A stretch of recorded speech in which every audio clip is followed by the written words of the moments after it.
Ketika kita memasuki Minggu Advent Tuhan yang pertama, masih ingat tema kita apa? Kita bicara tentang pengharapan orang percaya bahwa kita menantikan seorang Mesias yang akan datang dalam kehidupan kita. Dan tema kita yang kedua di Minggu Advent yang kedua, Bapak Ibu masih ingat pasti, kita bicara tentang kasih. Dan hari ini kita dihantar dan tiba di Minggu Advent Tuhan yang ketiga, yang ditandai dengan nyala lilin 3 di atas meja persembahan. Tapi saya mau bertanya bagi kita semua, apa artinya kita menggunakan kain liturgi yang berwarna merah muda?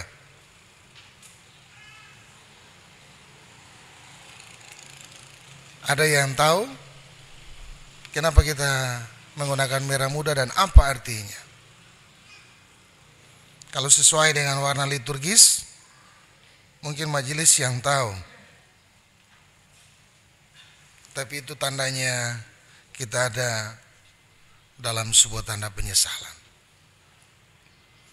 Bapak Ibu Saudaraku yang terkasih dalam Tuhan kita Yesus Kristus, Minggu Advent Tuhan yang ketiga ini yang dikenal dengan bahasa Latin Gaudete atau bersukacitalah, mau mengantar kita untuk mengerti, memahami kenapa setiap orang Kristen harus bersukacita. Apa enaknya bersukacita sementara firman Tuhan dengan tegas, dengan sangat keras mengingatkan kehidupan Bapak Ibu Saudara dan saya harus mengasihi musuh kita.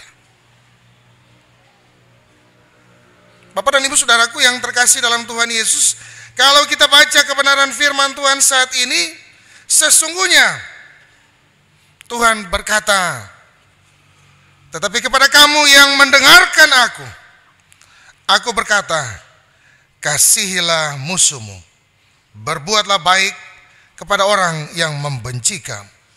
Tetapi kepada kamu yang mendengarkan aku.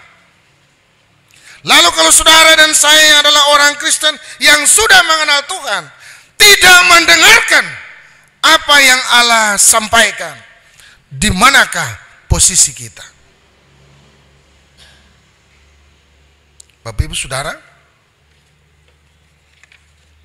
firman Tuhan dengan tegas, tetapi kepada kamu yang mendengarkan aku berkata, kasihilah musuhmu, berbuatlah baik kepada orang yang membenci kamu. Bapak dan Ibu Saudaraku yang terkasih dalam Tuhan Yesus, orang Kristen dikenal karena kasihnya kepada orang lain. Sikap hidupnya yang penuh dengan kasih. Tapi benarkah saudara dan saya punya kasih? Kalau ada di antara kita yang menampar pipi, Tuhan bilang dalam kebenaran firman, harus berikan pipi yang sebelah. Bisa tidak? Jadi masalah. Bapak dan Ibu Saudaraku yang terkasih dalam Tuhan Yesus, diawali dengan kalimat, tetapi kepada kamu yang mendengarkan aku berkata, kasihilah musuhmu, berbuatlah baik kepada orang yang membenci kamu. Artinya tidak ada tawar-menawar. Ketika saudara dan saya menyatakan percaya kepada Tuhan Yesus, menjadi muridnya, menjadi anaknya, maka tidak ada tawar-menawar selain melakukan apa yang Tuhan kehendaki.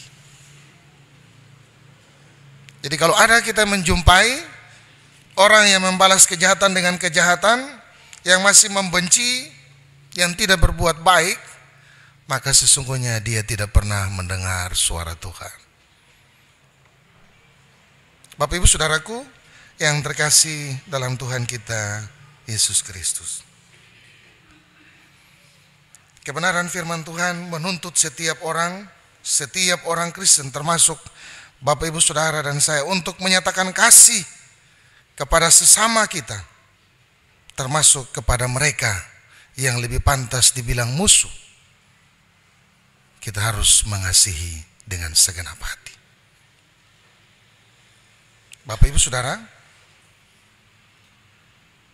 menyatakan kasih secara bersungguh-sungguh, kita mengasihi bukan untuk menerima upah, Tetapi kita mengasihi karena benar saudara dan saya adalah anak-anak Allah yang telah mengalami kasih Allah itu, yang telah merasakan kasih Allah secara nyata dalam kehidupan kita, sehingga kita juga bisa berbagi kasih itu dengan tulus kepada sesama kita, tanpa memperhitungkan untung dan rugi, tanpa melihat siapa dia. Bapak Ibu Saudara yang terkasih dalam Tuhan Yesus, ayat yang ke-27, kasihilah musuhmu dan berbuatlah baik kepada mereka yang membenci kamu. Kita bukan saja harus mengasihi musuh, tetapi kita juga harus berbuat baik kepada mereka, kepada siapa saja yang sudah membenci. Bapak dan Ibu Saudara, ini agak susah. Kalau kita jumpai dalam kehidupan kita, apa yang terjadi Bapak Ibu? Kita tidak marah dia, kita tidak boleh pukul dia, kita tidak boleh apa nih dia, tapi yang terjadi adalah kita mulai sindir kiri kanan. Tidak dapat balas dia, kita singgung di media sosial. Sehingga orang akan bertanya-tanya, ini ada apa? Lalu dengan santai kita akan jawab, kita cuma tulis-tulis saja. Bapak Ibu Saudara yang terkasih dalam Tuhan, mengasihi musuh dan berbuat baik kepada siapa saja harus menjadi ciri, harus menjadi identitas orang Kristen, harus menjadi identitas Bapak Ibu Saudara dan saya yang telah mengalami kasih Allah. Saya percaya bahwa dari waktu ke waktu, dari tanggal 1 Januari 2021 sampai dengan hari ini, sudah terlalu banyak kita mengalami kasih Allah dalam kehidupan kita. Kalau hari ini firman Tuhan mengatakan kita harus mengasihi sebab kita sudah mengalami kasih Allah, maka jangan kita menutup tangan, kita menutup mata terhadap apa yang Tuhan bilang. Kita punya telinga yang mendengar, maka kita harus memperlakukan itu. Meminta berkat kepada mereka yang mengutuk dan berdoa kepada orang yang mencaci kamu. Janganlah kita merancang jahat terhadap mereka atau berusaha untuk membalas sakit hati kita, membalas kejahatan dengan kejahatan. Tetapi kita harus membalas kejahatan dengan kebaikan. Bapak dan Ibu Saudara yang terkasih dalam Tuhan kita Yesus Kristus, firman Tuhan ini dengan tegas dan keras mengingatkan setiap Bapak Ibu Saudara dan saya. Seperti yang dikatakan dalam ayat yang ke-29, kalau orang menampar pipimu yang satu, biarkan ia menampar pipimu yang sebelah. Dan kalau jubahmu dirampas, berikan juga bajumu. Artinya, apa artinya? Artinya abaikan saja semua itu. Jangan pernah membalas itu. Walaupun kita merasa direndahkan, karena apa yang kita lakukan tidak sesuai dengan keinginan atau harapan kita, kita menyerahkan dalam doa kepada Tuhan, sebab pembalasan itu bukan milik kita. Bapak dan Ibu yang terkasih di dalam Tuhan Yesus Kristus, ayat yang ke-30, kalau orang meminta sesuatu kepadamu, berikan itu kepadanya. Jangan memintanya kembali, jangan menagih milikmu darinya. Jika Allah mengizinkan utang tak terbayar, janganlah menggunakan hukum untuk melawannya. Tetapi lebih baik kehilangan milik kita daripada menangkap dan mencekik orang itu. Coba Bapak Ibu bandingkan Matius 18 ayat yang ke-28. Bapak Ibu Saudara yang terkasih di dalam Tuhan Yesus, apa untungnya? Apa manfaatnya ketika saudara dan saya melakukan semua itu bagi orang yang membenci kita, yang boleh dikatakan adalah musuh kita?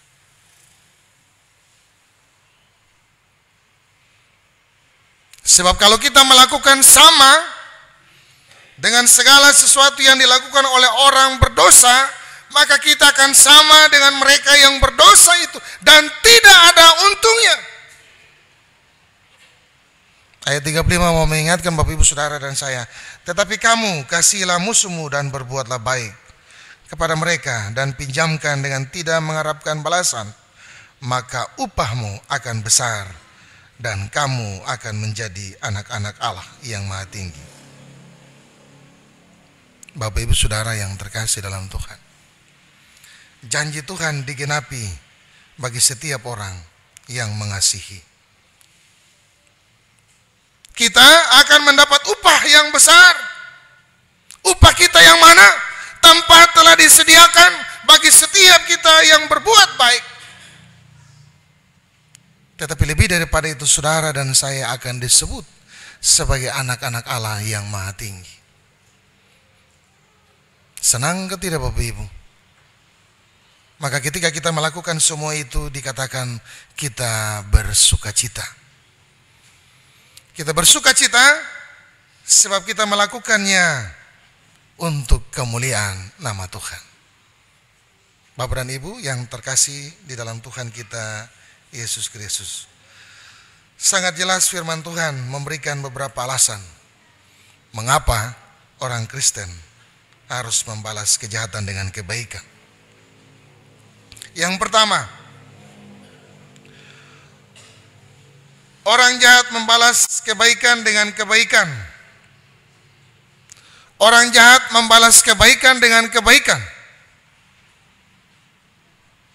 Jika orang Kristen melakukan perbuatan baik karena diperlakukan dengan baik, ia sama dengan orang berdosa. Sebab orang berdosa pun melakukan hal yang sama. Yang kedua, orang jahat melakukan kebaikan untuk mendapatkan balasan. Jika orang Kristen melakukan kebaikan karena motivasi untuk memperoleh kebaikan, maka ia sama dengan orang berdosa. Dan yang ketiga Bapak Ibu, Allah Bapa di sorga memberikan kebaikan kepada orang berdosa yang sebenarnya tidak pantas diperlakukan sedemikian karena sikap mereka yang tidak tahu berterima kasih. Maka dengan sendirinya kita harus mengikuti contoh dari Tuhan Allah. Apa artinya Bapak Ibu Saudaraku yang terkasih? Kita melakukan sesuatu yang baik kepada setiap orang tanpa memandang. Jangan karena dia sudah bikin baik dengan saya lalu saya balas bikin baik. Oh tidak, sebab orang berdosa pun melakukan hal yang sama. Bapak Ibu Saudaraku yang terkasih dalam Tuhan, yang kedua, orang jahat melakukan kebaikan untuk mendapatkan balasan. Kalau ada orang Kristen yang melakukan kebaikan hanya untuk mendapatkan balasan, entah itu upah, entah itu pujian, maka dia sama dengan orang yang berdosa. Artinya apa? Artinya kita melakukan segala sesuatu dengan tulus kepada Tuhan Allah, sama dengan kita melakukannya bagi sesama kita. Bagaimana mungkin kita mengasihi Tuhan Allah yang tidak kita lihat, sementara orang di sekitar kita yang kita lihat, kita tidak mampu mengasihinya? Itu namanya kita baku tipu. Bagaimana kita datang dan kita bilang saya adalah anak Tuhan, sementara dalam kehidupan rumah tangga masih baku marah antara suami istri, adik kakak, saudara bersaudara. Baku tipu. Sebab kita sama dengan orang yang berdosa yang melakukan hal yang sama. Bapak Ibu Saudaraku yang terkasih dalam Tuhan Yesus, kita melakukan segala sesuatu yang terbaik bukan untuk dipuji, bukan untuk mendapatkan balasan, tetapi kita mengikuti contoh yang Tuhan Allah berikan. Sehingga kita akan dikatakan sebagai orang-orang yang berbahagia, orang-orang yang bersuka cita. Dan kita telah ada di minggu Advent Tuhan yang ketiga, maka harus bersukacitalah ketika kita sudah mendengar kebenaran firman Tuhan. Tanda ingat bagi Bapak Ibu Saudara dan saya, siapapun dia kita harus mampu mengasihi dengan tulus yang keluar dari hati, bukan dengan terpaksa, bukan untuk menyenangkan orang lain, tetapi untuk menyenangkan hati Tuhan. Bapak Ibu Saudara yang terkasih dalam Tuhan Yesus, tinggal beberapa saat lagi kita akan merayakan hari kelahiran Tuhan. Maka hari ini firman Tuhan mau mengantar kehidupan Bapak Ibu Saudara dan saya. Kalau kita sudah melewati semua itu, melakukan kasih itu dengan segenap hati, maka hari ini saudara dan saya harus bersuka cita. Sebab janji Tuhan bagi kehidupan Bapak Ibu Saudara dan saya, kita akan menjadi anak-anak Allah yang maha tinggi akan digenapi. Ketika saudara dan saya telah menyiapkan segala sesuatu, maka tema-tema yang pertama mau mengantar kita berjaga-jaga. Tema yang kedua harus mengasihi, yang hari ini juga mengatakan kita harus bersuka cita. Walaupun teguran itu datang untuk saudara dan saya. Sebab Allah mengasihi orang dengan menegur dalam cinta kasih-Nya. Selamat merayakan Minggu Advent Tuhan yang ketiga. Tuhan Yesus memberkati dengan firman-Nya. Amin.